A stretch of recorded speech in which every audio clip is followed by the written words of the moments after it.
again on the Humber. Once again, fairly windy day. It's blowing into sixes again, so start to the year. But all in all, good sailing nonetheless. Got a single reef in the main and a couple of rolls on the head sail. Practice in this type of weather.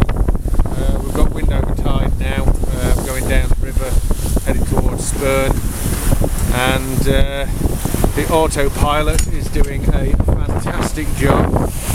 Well, as good a job as autopilots generally can do, but it's doing okay, and we're heading downriver